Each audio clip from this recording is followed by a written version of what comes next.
Salut tout le monde! Aujourd'hui, je lance un appel car je cherche des volontaires, notamment une classe, c'est-à-dire je cherche un enseignant qui aurait envie de tester la mise à la terre dans l'environnement scolaire.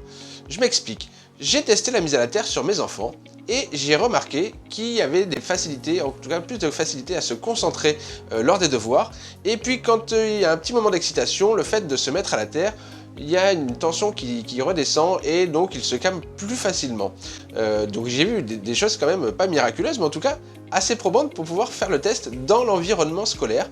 Voilà, donc je cherche un enseignant qui aurait envie de tester ça avec ses élèves qui seront volontaires et en accord bien évidemment avec les parents. L'idée c'est plutôt de faire une recherche un peu scientifique, quelque chose assez protocolaire à mettre en place pour pouvoir mettre en lumière la mise à la terre, la concentration, tout ce que ça peut apporter dans le travail scolaire, notamment sur la concentration et sur l'excitation, on peut dire ça comme ça, sur l'excitation des enfants pendant la classe.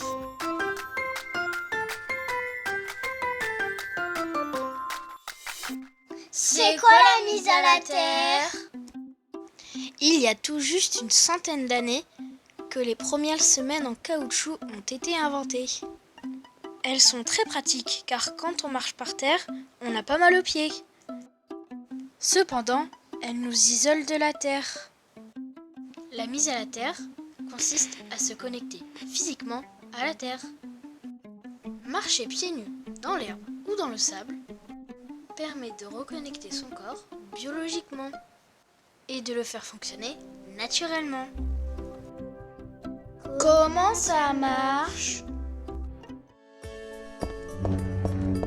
Bonjour, je suis Tom et je suis un atome. Je suis une toute petite partie de la matière, une sorte de brique qui la constitue.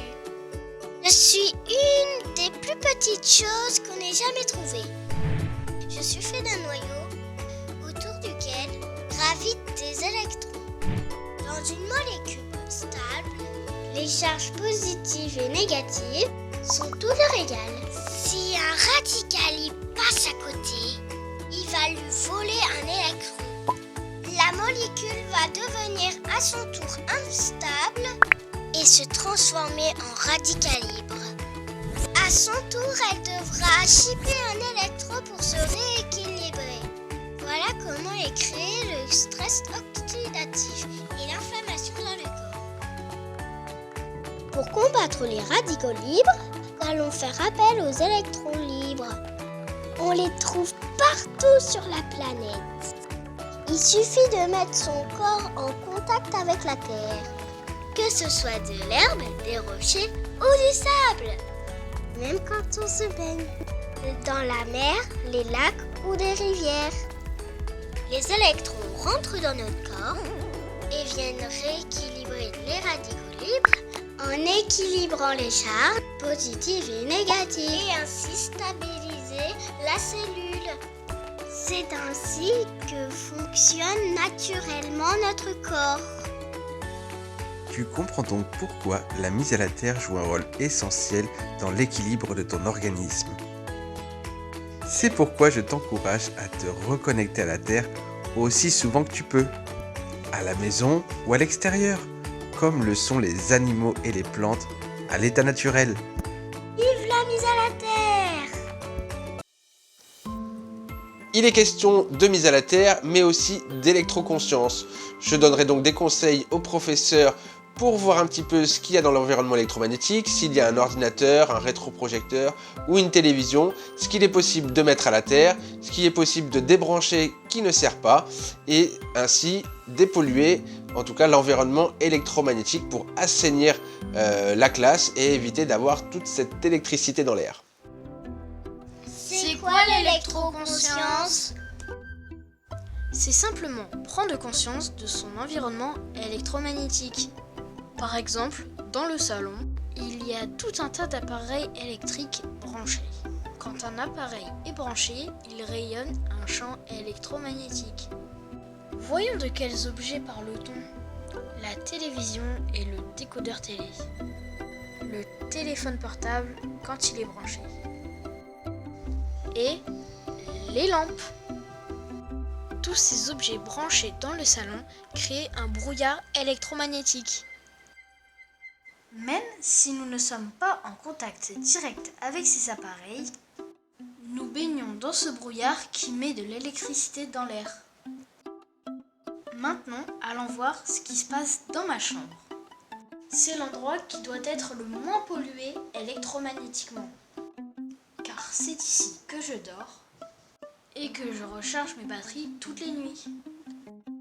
Mon bureau où j'étudie, sur lequel j'ai une lampe branchée.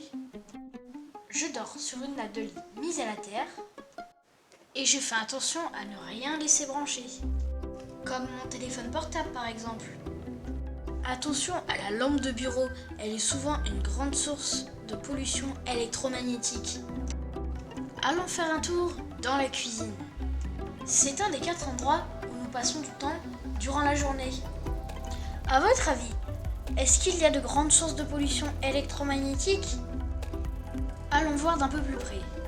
Le frigo, la plaque de cuisson électrique ou à induction, et le four électrique. L'appareil qui reste branché en permanence, c'est le frigo. Mais comme on n'est pas tout le temps à côté, pas de souci à se faire. Pareil pour les plaques de cuisson, il faut juste avoir conscience qu'elles rayonnent beaucoup. Le four aussi rayonne, mais beaucoup moins qu'un micro-ondes. Alors, quand je suis à la maison, pour éviter toute source de pollution, quand un appareil est branché, j'évite d'être à côté. Et si je ne l'utilise pas, je le laisse débrancher.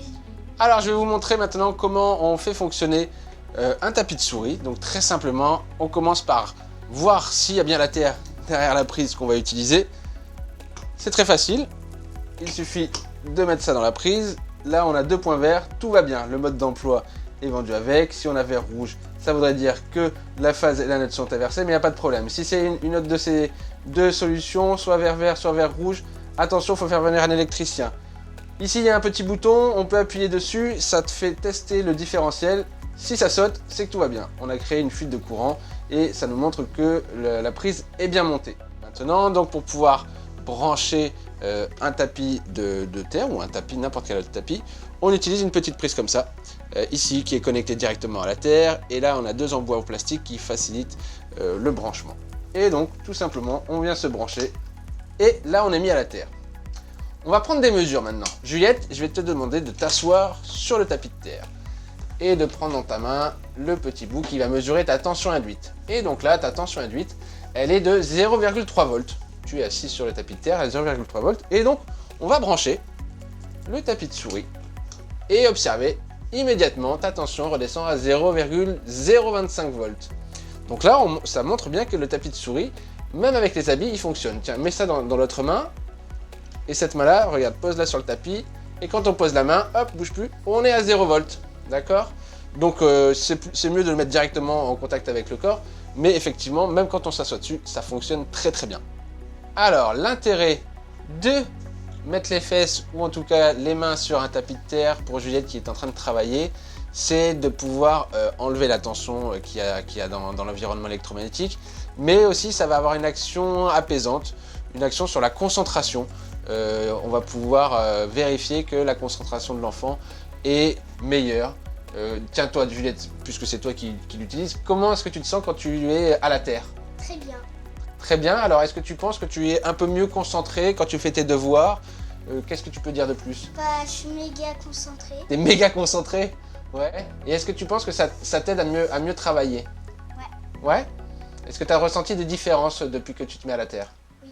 Oui? Quel genre de différence? Je sais pas. Est-ce que tu penses que la mise à la terre, ça t'a aidé à mieux te poser pour pouvoir travailler? Oui, oui. Est-ce que tu penses que la mise à la terre, ça t'a permis de mieux réussir des exercices où c'était difficile? Ouais.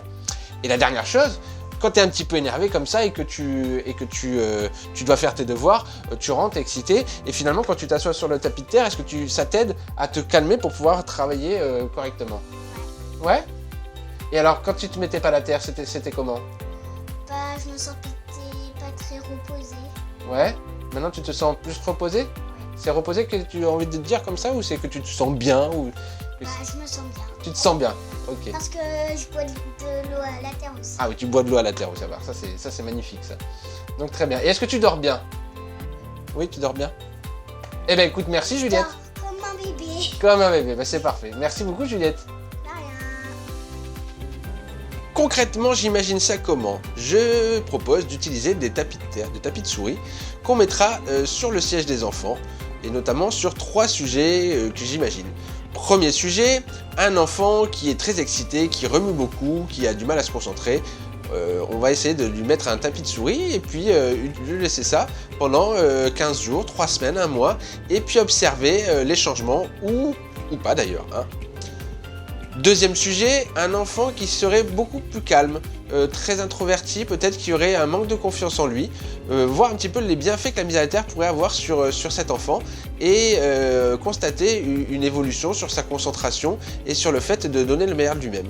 Voilà. Et le troisième sujet, ça serait de mettre un tapis de souris à la disposition des élèves dans un coin de la classe, quand ils se sentent un petit peu excités, quand ils ont du mal à se concentrer, venir se calmer pendant 15, 20, 30 minutes, peut-être se le prêter pour le mettre sous les fesses pendant 30 minutes ou 1 heure, chacun leur tour, et qu'ils observent chacun ce que la mise à la terre a comme effet sur eux. Si tu as envie de participer à l'expérience et que tu te poses encore des questions, n'hésite pas à me contacter directement. Je répondrai à toutes les questions sur la mise à la terre, l'électroconscience, le protocole qu'on peut mettre en place. Tout ça n'est pas encore figé. On peut réfléchir ensemble à tout ce qui peut être imaginable sur le terrain. Il ne me reste plus qu'à te souhaiter une bonne fin de journée, une bonne fin d'après-midi, peut-être même une bonne nuit. Peu importe l'heure à laquelle tu as regardé cette vidéo, ce qui est certain, c'est qu'il est l'heure qu'on se mette tous à la terre. Allez, salut!